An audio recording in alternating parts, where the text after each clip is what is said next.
Hi everybody, my name is Megan and I'm an engineer at Station 6 and I hope this finds you guys all healthy and safe. I'm going to read a story today. It's one of my favorites. It is Clifford Takes a Walk, so hope you'll join me.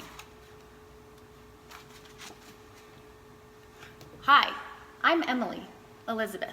This is my dog Clifford and these are some of my classmates. We're waiting for it to be safe to cross the street so we can start our school day. Our teacher, Miss Tate, has a treat for us today.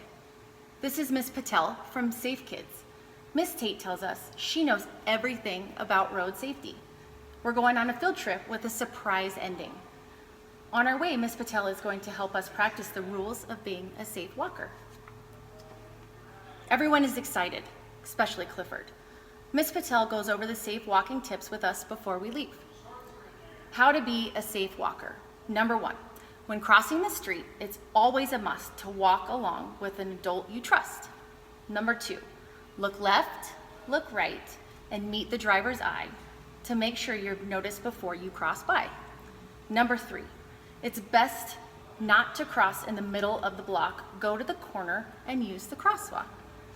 Number 4, it's up to you to make the right call, but don't dart in the street to chase that ball.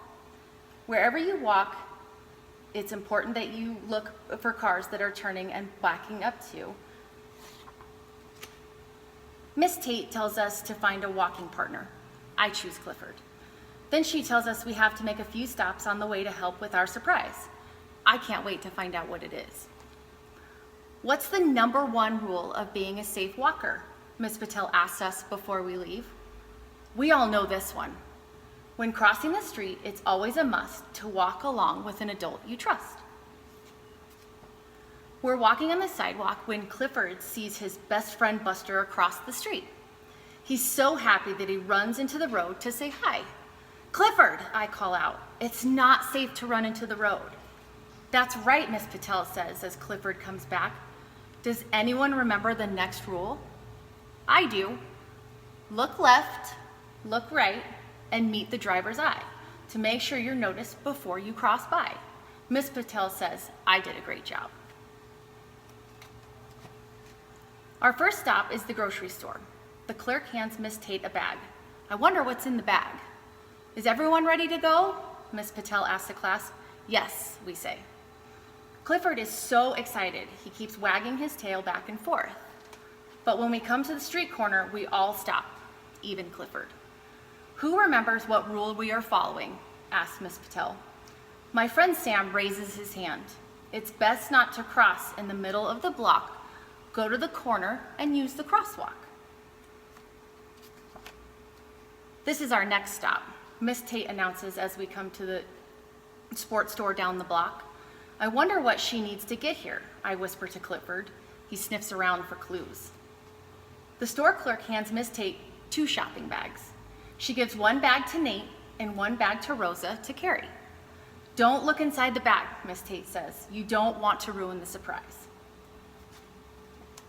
Just then, Nate accidentally drops his bag. A yellow rubber ball rolls out and into the street. Uh-oh. Clifford wants to play with the ball, so he runs after it. Clifford, no, I cry. Remember the rule? It's up to you to make the right call. Don't dart in the street to chase that ball. Great job, Emily Elizabeth, Miss Patel says. Our last stop is across the street at the pet store. Who knows what to do at the corner without a traffic light, Miss Patel asks. Before anyone can answer, Clifford smells something and puts out a paw to cross the street. Clifford, stay here, we yell. Wherever you walk, it's important that you look for cars that are turning and backing up too. That's right, Miss Patel says after Clifford is back on the sidewalk. At the pet store, the clerk hands Miss Tate 1 last bag. Are we going to find out what the surprise is now? I ask. Very soon, she says. After a few minutes, we reach another corner. There's a lot of traffic, but no traffic light. We wait and wait for the cars to stop. Miss Patel, when those cars stop, we can cross the street for our surprise? Gabriel asks. Suddenly, Clifford notices in the grass and starts sniffing. Of course, says Miss Tate. There's supposed to be a stop sign here. It must have fallen over. stop signs are big and red, says Miss Patel. They act like a red light. Drivers know when they have to stop when they see one. But without the stop sign, how will the cars know when to stop? Just then, Clifford picks up the stop sign with his mouth and walks over to the corner. Great idea, Clifford, says Miss Patel. Now that big red Clifford is holding the big red stop sign, the drivers know exactly what to do. The driver of the delivery truck stops and everyone can safely cross the street. Clifford saved the day. Welcome to your surprise picnic in the park, Miss Tate says. Now we are all safe walkers, especially Clifford. Miss Patel says we eat lunch with the toys from the sports store. There's even a yummy treat for Clifford. This is the best surprise field trip ever. The end. Thanks for joining me. I hope you guys stay safe, and we'll see you guys real soon. Bye.